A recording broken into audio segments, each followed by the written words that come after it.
Welcome to the August edition of our new Assessor webinar series. Our topic today is on equalization. Thank you for your patience as we've gotten through the summer. I apologize for having to cancel a couple of these, but we're back and we're excited to share this topic with you and answer any questions that you have. So just to go over a little bit of the format for today, we're going to start with a presentation from Chesney just to remind us all about what equalization is about, make sure we're all on the same page there. And then we're going to open that up to our panelists to have a little bit of a discussion from both the township and the county perspective. We'll open it up to questions from you all. I will request during the presentation and the panel portion of this, if you have any questions, put them in the chat, but please keep muted during that just so we are good with our flow on that portion. When we do open this up to our audience Q&A, feel free if you have a question that you want to unmute and ask, you're more than welcome to at that point. And then at the end of this webinar, please don't escape right away. We do want to ask a little bit too. Our next webinar is going to be on farm and farm buildings. And so we can best tailor that webinar to what questions and what information you may want to know. I'm just going to ask for you to share a couple topics within farm and farm buildings that you would like for us to focus on next month. So that way that helps us in preparing something that will be useful for you. So with that said, I am going to pass this on to Chesney to kick this off. All right. Well, thank you everyone for joining us. And I think this is a pretty exciting topic, but I like math. I'm always surprised when I'm teaching classes how many of you don't actually like math. And it's a pretty math heavy industry, depending on what you're doing in your office.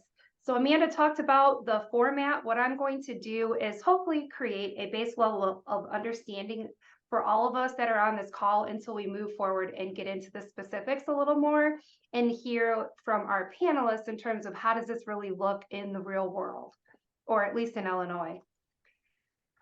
So Chesney, I am the Chief Deputy Assessor in Warren Township, which is up in Lake County. Erin Kleitch is the Plainfield Township Assessor in Will County, and then Georgine Zimmerman is the Supervisor of Assessments in Adams County. So defined equalization is the process of applying a uniform percentage increase or decrease to assess values of various areas or classes of property. The purpose is to bring the assessment levels to a uniform percentage of market value. We're going to talk more about that, but this is just the definition. There are two types of equalization, and you're going to hear from people doing both forms of equalization. We have intra-county and inter-county. Inter-county, these types of equalization factors are sometimes called state multipliers. These are the equalization factors that are developed by the Illinois Department of Revenue, or IDOR. So if you don't like that number, then you know that you're probably mad at Jason Lamar. Just kidding. We all love Jason, and we're fortunate that he actually joined us and has done a lot of presentations lately to help us better understand this topic of equalization. Now, intra-county equalization is equalization that occurs within the boundaries of a county. So this might be the CCAO or SA applying individual factors to a township. So for example, Georgine might be applying a factor to Quincy Township. Is that the name of the Quincy Yes. City Township? Okay, Quincy Yes. Township as an example. But Georgine is also going to need the skills to understand how an IDOR equalization factor works as well. So she is going to have to be able to understand both methodologies from her position. So who can equalize? A township assessor can equalize. I'm not sure why it says downstate, but any chief county assessment officer, supervisor of assessor, board of review. We actually have at least 2 boards of review that do equalize within the state of Illinois. Those that do not, they are just choosing not to exercise that right. They do have that right. And then we have the Illinois Department of Revenue, which is really the final step. And if you look at who can equalize here, you can think of it kind of like a flow chart. It starts with the township assessor, then the CCAO or the SA has a chance with it. Then it goes through the board of review. And then ultimately, you've got your final equalization factor that's applied by the Illinois Department of Revenue. Chesney, I think the reason why it says downstate is that Cook County is different. Mhm. I think every other Oh, state. oh, That's the only reason gotcha. why that has that on there. Okay, so I'm going to come back over to our audience participants, and I'd like to know if we have anyone on our call today that is from Cook County. They do have equalization authority there as well. It will look a little different, but I just want to know, who am I talking to today? I see no hands raised. Anything in the chat box? Okay. So moving on.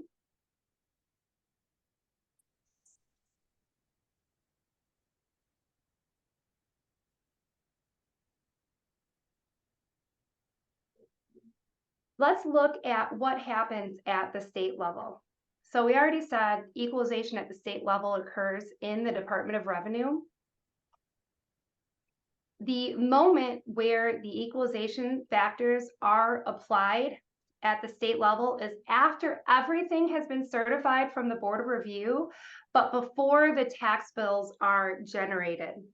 So those equalization factors are applied just before the tax bills are issued. And sometimes people will say, well, I didn't get a state factor. And that's not true. It just means you got a 1, which effectively means it wasn't changing your value. However, the calculation is always still there. There's always room for that to occur. If no complaint was made to the Board of Review, changes from a state-issued factor can be appealed only to the Property Tax Appeal Board. Such appeals are limited to the dollar amount caused by the factor. Not a very common situation, though. So how are factors, equalization factors, or multipliers determined? They are determined using a sales ratio study. And what a sales ratio is basically we are examining the relationship between our assessed values and the market value or sale prices of the properties within our jurisdiction to determine if property is assessed at the appropriate level of fair cash value and to establish whether or not uniformity has been maintained. Sales ratios are calculated by dividing the assessment of a sold property by its recent sale price. Now, at the state level, we're always looking at a sale and the previous year's assessed value. Okay, so that's important to remember. Now, equalization that occurs at the township level, you might be looking at this in a different way. You might be looking at your current assessment versus 3 years of sales data to determine your equalization factors at a neighborhood level. But when you're looking at the state ratio studies, they're always looking at the sale price and the previous year's assessed value. The reason they use the previous year's assessed value is so that you can't go in and change the assessment to match what the sale price is currently. So it's going to help give you a true and accurate gauge of how your values are falling. Now, one thing that's really important to remember is the median level of assessment is what is going to establish your actual level of assessment. And the median is, if you can think of the median, it's the middle. So with the sales ratio study, you have all the sales, or you wish you had all the sales, right, Georgine? Yes. She'll talk about that later. But let's say that you have 101 sales, okay? And you do sales ratios on every single sold property. Your median sales ratio is going to be that number that falls at 51. So there's going to be 50 sales below it, 50 sales ratios above it, 50 sales ratios below, 50 sales ratios above. but this is the only number that we're worried about, that middle number. And so when you apply an equalization factor, it's going to make the middle number perfect. However, all of the other numbers, everything that was above or below, is not going to be perfect. Just that middle number is going to be perfect. So there's limits to what equalization can do. So if, for example, you have a median level of assessment saying you need to increase your values by 10%, your middle number was 10% too low. That means the 50 below it were 10% or more below. But those that were above it, some of those might have been 10% too high already on the high end. Well, an equalization factor is applied to all of those numbers, which means that the middle number that was 10% below is now perfect. It's exactly where you need it to be. But if it was 10% too high already, now you've just added 10% to that. And if it was 30% below, it's still not up to where it needs to be. It's just a little closer. So if your values are not equitable to begin with, adding equalization factors can amplify any issues that you have with your current values, any inequities in your current assessment. So you need to be careful with them. That is the reason why we also have the statutory mandate for a reassessment year, a quadrennial, which is this year for most of us, a triennial as it is within Cook County. So that we can start from scratch and have equitable assessments to factor the following 4 years. So we talked a little bit about this already. So IDO performs their equalization, we already talked about this, after the assessor, the township assessor, county assessor, and the board review. When they're looking at it, they're looking at an entire county. And this is the calculation. So you have your desired level of assessment, and at the state level, they are looking at your 3-year median level of assessment. So for example, for 2023, they're going to be looking at 2022, 2021, and 2020. Each year will have an individual median level of assessment.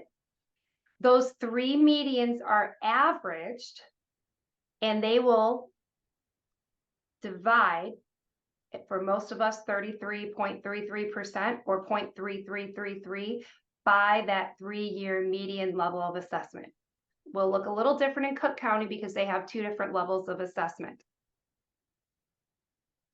So if you think of that for 2023, that they're using at the state level sales that are from last year, 22, 21, and 2020.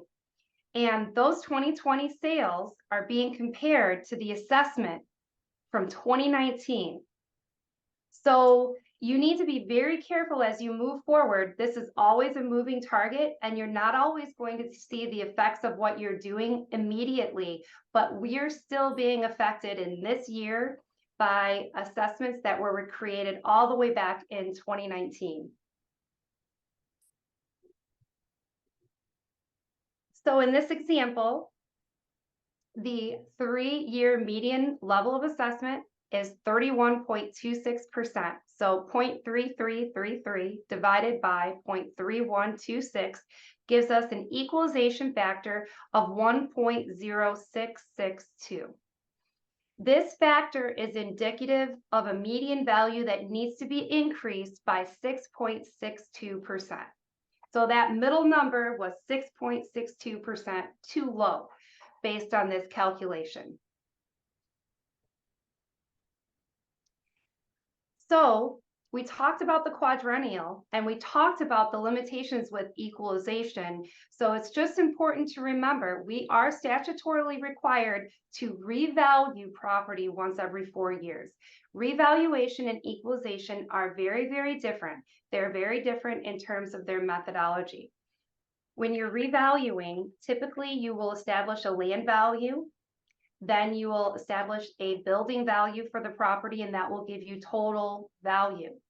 Equalization is a factor that looks at the total value compared to a total sale price to develop a factor that's applied to both land and building. So if you're looking in a quadrennial year, you may determine that your land value needs to go up 10% and your building values need to go up 20%. With equalization, you do not have that authority. It is 1% percentage that's applied to both land and building. I sometimes hear people say, well, I'm just going to equalize the land. Well, unless it's a vacant land neighborhood, you cannot do that. When you're equalizing, that factor is applied to both land and building. So township assessors can look at the equalization process a little differently, as I mentioned before, as can the county assessors. So as an example, I did a revaluation this year, and the methodology was land valuation. Those values were developed by the sales comparison approach and allocation method. And we've got a new land class coming out if you want to know more about that I just reviewed earlier today. It's pretty exciting. Then we took our cost for all the buildings and we compared it to the building residual, and we did a sales ratio study in that methodology to say, hey, my cost values are this low based on this sales ratio study. Then I've got a neighborhood factor I can apply. And that was my mass appraisal methodology for all of my new construction properties or all of my residential properties this year. Now, last year was not a quadrennial. Last year was a non-quad year. And what we did was we looked at neighborhoods that needed to be equalized. We looked at neighborhoods that were outside of what's considered to be an acceptable range at the state level for reimbursement of the county assessor salary and for the township and county assessor stipends. And that is 0.3233 to 0.3533 for most of the state. So we're supposed to be at 0.3333, but the reality is they give you leeway, a 10% margin on both sides. That's what that 0.3233 and 0.3533 are. And we said, hey, if you're outside of this range, we are going to equalize, which means we develop a percentage applied to both the land and building. And Erin will talk a little bit more about the nuances of that methodology. So when you're applying multipliers or equalization factors, what you're doing is called equalization. Multipliers move the whole populations based on just the median level of assessments, just that middle. Remember, all of this is just based on that one middle number. So that's what's really important to remember here. And they are always applied to both land and building. Statute requires assessment notices to be mailed when a reassessment or factor is applied by a township assessor. Whenever an assessment is changed by an assessor, the CCAO is required to mail a notice to the property owner alone with publishing the change in assessment in a local paper. Factors applied by the CCAO, BOR, or IDOR do not require individual assessment notices to be mailed in non-quadrennial years. So that is an important distinction to make.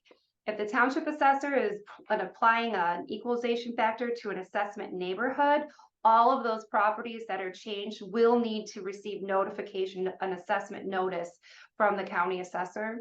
If an equalization factor is applied by the county assessor and that is the only change of value, there is no notice required to be sent, and it is not required to be published in the newspaper as well.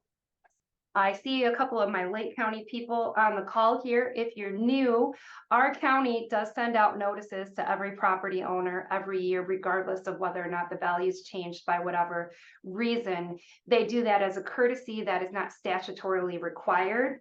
In many areas, that burden, that financial burden created by mailing the notices and by publication as well, would be very, very large. So there's a reason many jurisdictions haven't chosen to do that, and also it is not required.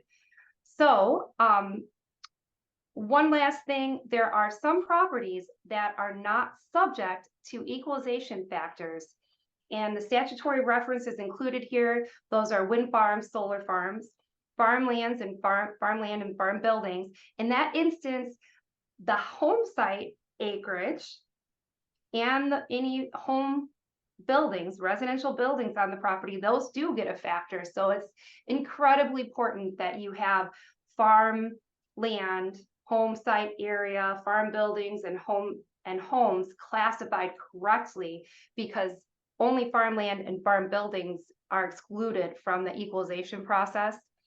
Coal, railroads, and pollution control facilities. Now, what do all of these things have in common? Well, none of these are valued based on value and exchange market value. They're not valued based on what they would sell for. So it doesn't make sense to use that analysis and then factor them, moving them up and down. One last thing before I turn it over to our panelists. At the township level and at the county level, county assessor, board of review, you can equalize based on use. So you could equalize residential properties separately from commercial industrial properties. At the township level, you could equalize individual neighborhoods, which is the methodology that this office used last year. So sometimes it's common to see an equalization factor applied the same to residential, commercial, industrial property. However, that is not required. In addition, if your county assessor is looking at a value change or loss in terms of developing their equalization factor, it is going to be weighted between commercial industrial property and residential property. So you can't just raise all your commercial property to reduce the burden on the residential property. That's not appropriate, and it also doesn't work. So any quick questions on what I just went over before I begin to ask questions of our panelists?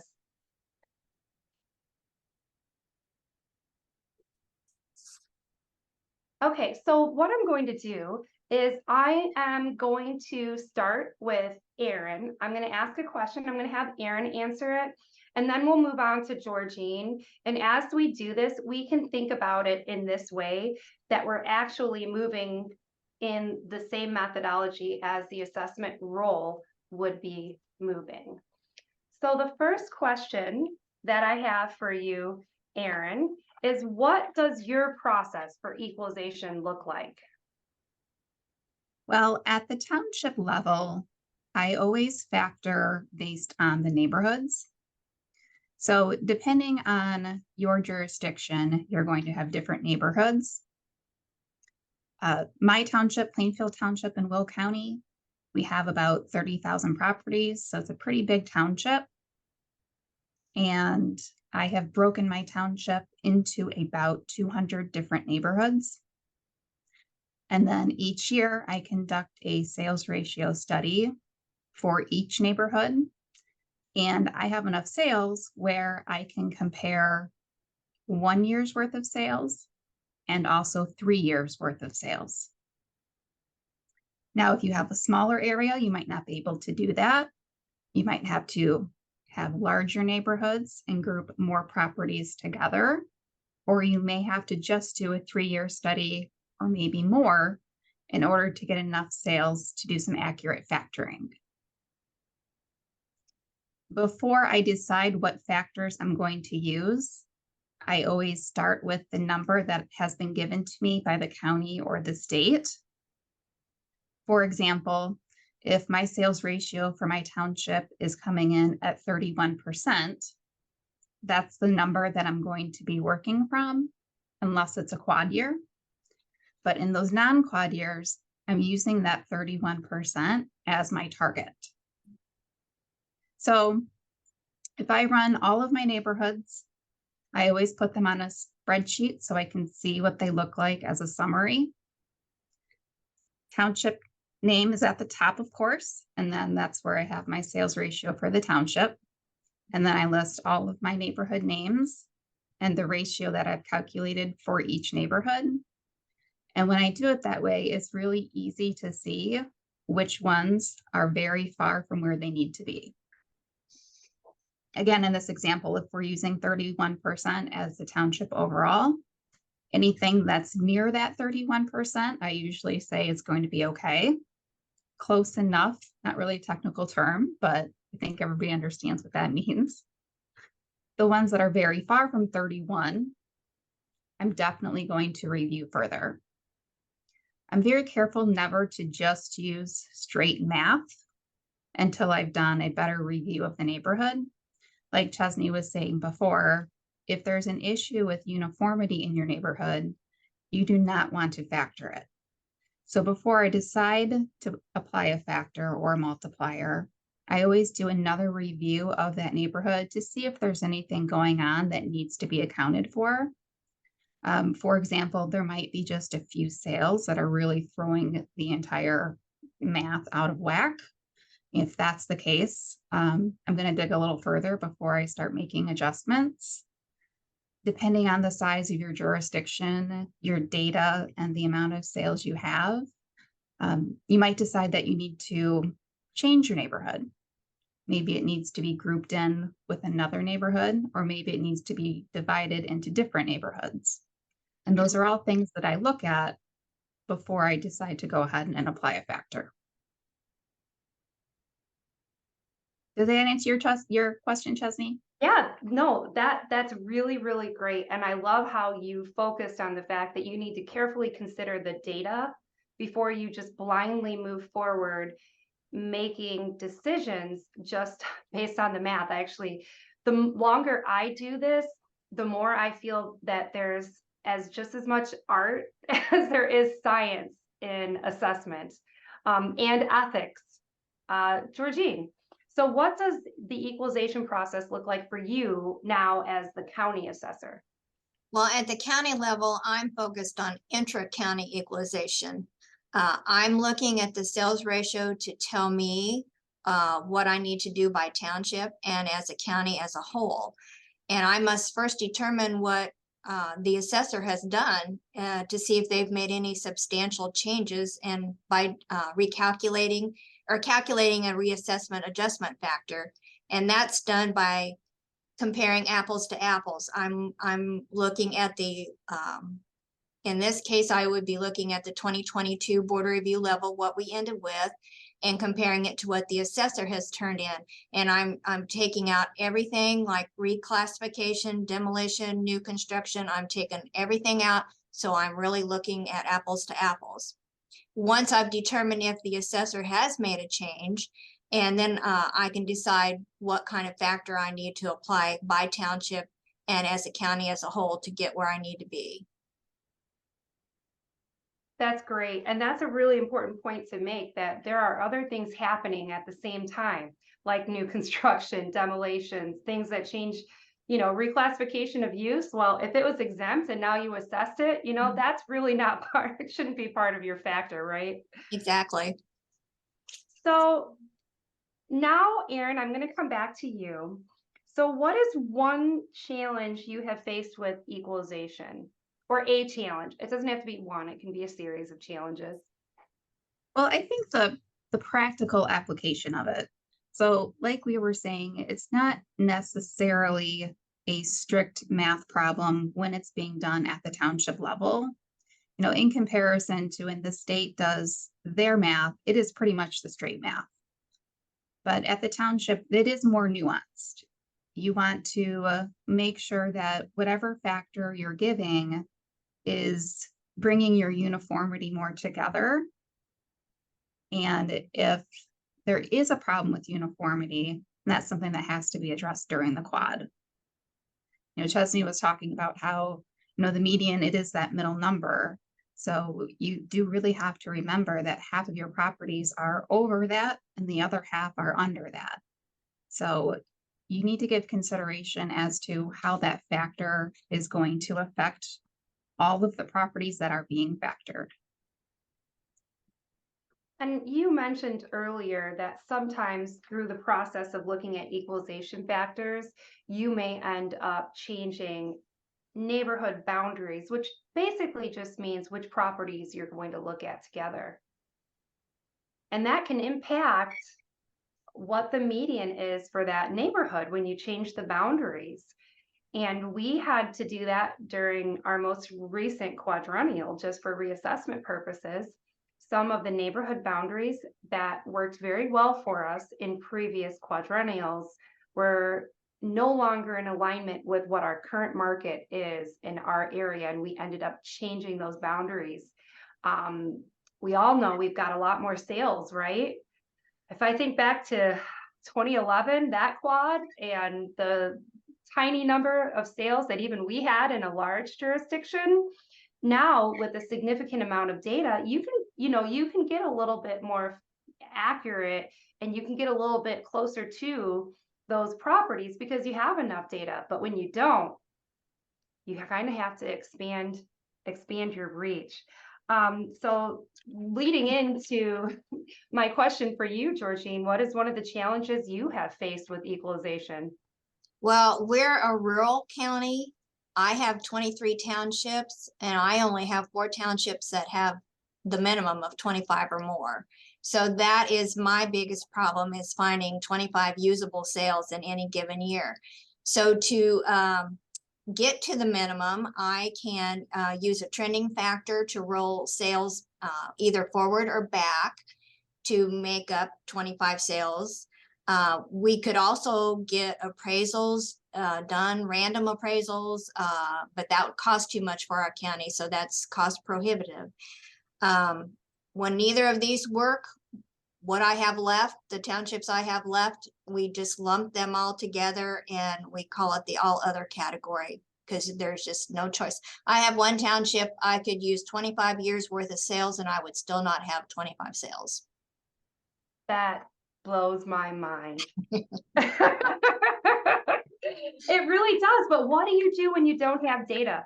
When I'm teaching, sometimes people are like, oh, well, it must be harder in your area. You've got all these parcels. I said, I'll take the parcels over the lack of sales any day. That's where you really are kind of shooting in the dark. Yeah. So I see that could be incredibly difficult. I'm just curious, how does that number of sales compare in this quadrennial to maybe 10 years ago? I don't think we have a lot different, because we're in an area where things don't affect us that much one way or the other. We're just kind of staying right in the middle of the road, and I don't think that has changed much. I still only have 4 townships that I can have enough sales. So, and that honestly doesn't surprise me, when a lot of us in the very suburban areas and urban areas during the recession, when we had big losses in value, when I talked to people in the more rural parts of the state, they didn't see it the same way we did. No, we're lucky that way, I guess. Yeah, I guess it works both ways. Okay, flipping back over to Erin, what is one piece of advice you would give to someone about equalization? Unless we already talked about all of it already. Well, we have talked about a lot of it, but I think it really is important to mention again that if your area is not assessed uniformly, you do not want to factor. It can really cause a bad situation to become much worse. I would also say, especially when you're starting out early in your career in assessing, you want to be pretty conservative with the type of factors you apply, because you really need to make sure you have the data to back up those assessment changes, because at the end of the day, you still have to defend those assessments when they go to the Board of Review. Whether you've done a reassessment or whether you've done an equalization, the assessment still has to come out correct, and it has to be something that you can defend. So depending on how much data you have, gives you a little bit more flexibility, but you should still start out on the conservative side until you're really sure what you have. And if you don't understand what you're doing, you're not going to be able to defend that at any level, whether it just be explaining it to a property owner or an appeal at the Board of Review or the Property Tax Appeal Board. That's correct. Okay, so in terms of understanding what you're doing and knowing what you're doing, I'm going to throw the question over to you, Georgine. What is one piece of advice you would give to someone about equalization? I would tell everyone to run their own sales ratio studies to compare it to the Department of Revenue's, regardless if you're a township assessor or a CCAO. You need to work together And when the department sends out the sales ratio study, you need to really check it over, see what sales they've used that you didn't, or what sales you used that they didn't. Research those things, see what's wrong. In our case where I only have like maybe 27 sales and they've kicked a couple out, or maybe they've threw a couple in, that can really change your median because you have such few sales to begin with. And so you really want to analyze that data and just make sure that it is all good data and that you agree on that, because it can make a big change in your multipliers. And that's part of the learning process, doing your own, getting to where it matches, being able to understand where it could potentially go wrong. So that's really, really great advice. You're gonna understand it better the more you do it. Right. And honestly, I have always found discrepancies with the department sales ratio. So we never ever match 100%. We do on some townships, but on others we don't. So I've always disputed some sales with them. So I just think it's a good practice. And I agree too. And honestly, that's why they have that process in place, is so that you do have the opportunity, you're closer to the data, you know what's going on in your county, to say, hey, there's circumstances about the sale that didn't show up on the P-tax or whatever it might be. So thank you so much to both of my panelists. Before we open it up to the audience Q&A, do you have any final thoughts you'd like to add? I would say that there is a sales ratio course offered by the IPAI where you can learn how to conduct sales ratio studies using Excel. So check that out if you're interested in more information about sales ratio studies. Yeah, that is a great point. And that course just got added back to the schedule, and I saw a bunch of people taking it in Rockford, and they seem to be pretty excited about it. It's a one-day course, but if you're trying to do your own sales ratio study, that might be a great place to start, get a little bit of information about that. In terms of education, there's also the IDOR Intro to Sales Ratio course that's available. And even if you don't have time to go take the course, you can check it out on IDOR's website. You can look through the course materials as a reference as well. You could also take the RETD's course from IPAI. The second half of that course goes into sales ratio study and statistical analysis. So, I mean, there's kind of a lot there. And this call today is to talk about equalization. It would be a lot longer than an hour if we were going to teach you how to do it. So not for today. There's no actual math today, so you can be happy about that. So we're going to open it up to audience questions now. If you have a question, feel free to use the raise hand functionality or unmute yourself, and hopefully we'll be able to answer any questions you have.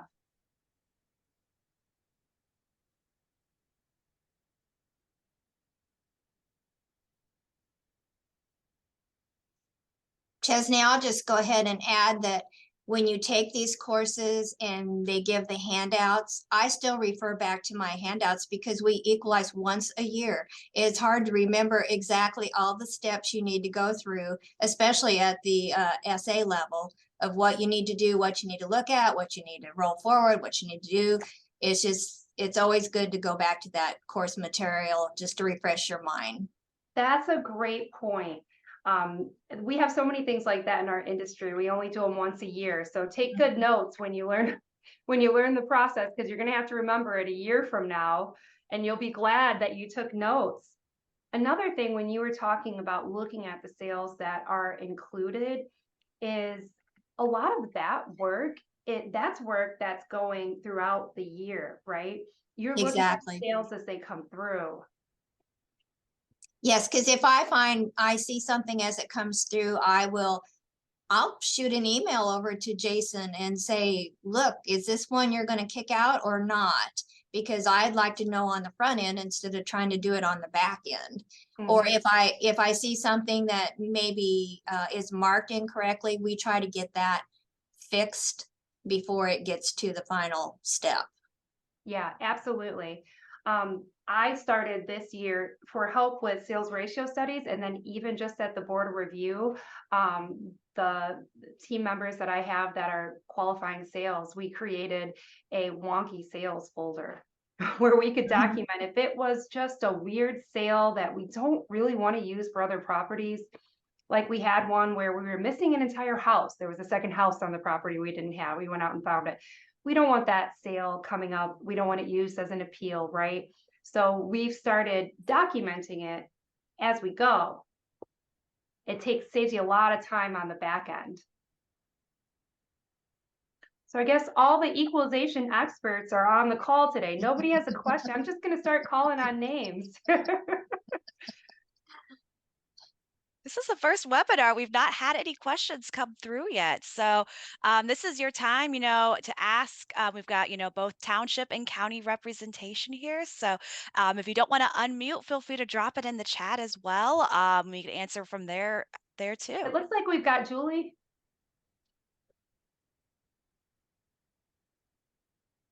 Somebody unmuted.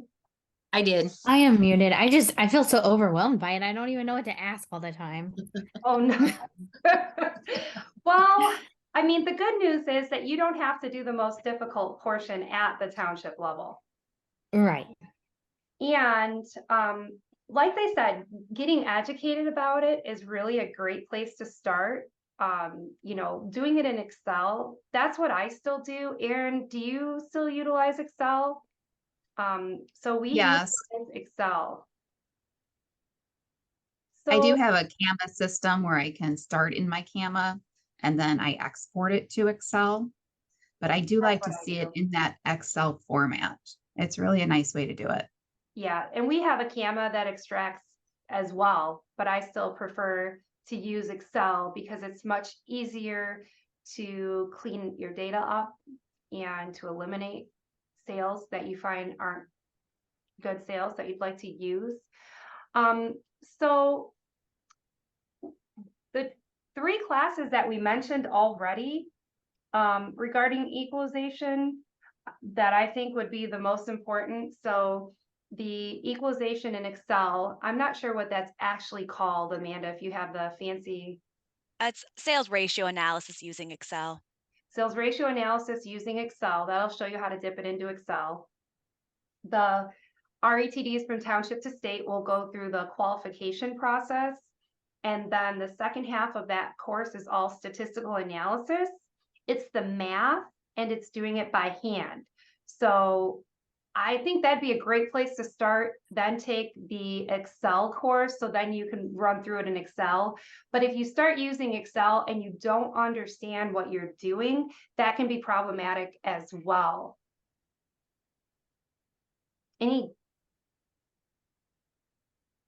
That's my best recommendation. And I'm going to tell you this, and I've started saying this when I'm teaching it as well, because I feel like people, it seems intimidating because there's these terms and all these steps, but it is easy math. Okay. Like the math part of it, you are multiplying, dividing. That's it. That's it. You find an average, a median. I mean, it's a lot of steps and it can be difficult to learn, but even if you don't like math, this isn't like insane math. It's just a matter of understanding the step by step, how you're doing and what you're doing. And the actual math itself really isn't the hard part of this. That's where I think if they do take a class and it goes step by step, keep those sheets. So you know what step is first, what step is second, and it just breaks it down, and it's so much easier to go through it. Yeah. And you can even, if you're not going to sign up now for a class, you can look at the Intro to Sales Ratio Studies on IDOR's website and walk through that as well. There will probably be parts of that you don't quite understand if you're not being taught it, but it's a good idea to read it. And education, you can't really fill in the gaps of how to do something without getting educated and then practicing it. The bottom line, that's what you've got to do to be competent. and keep working at it.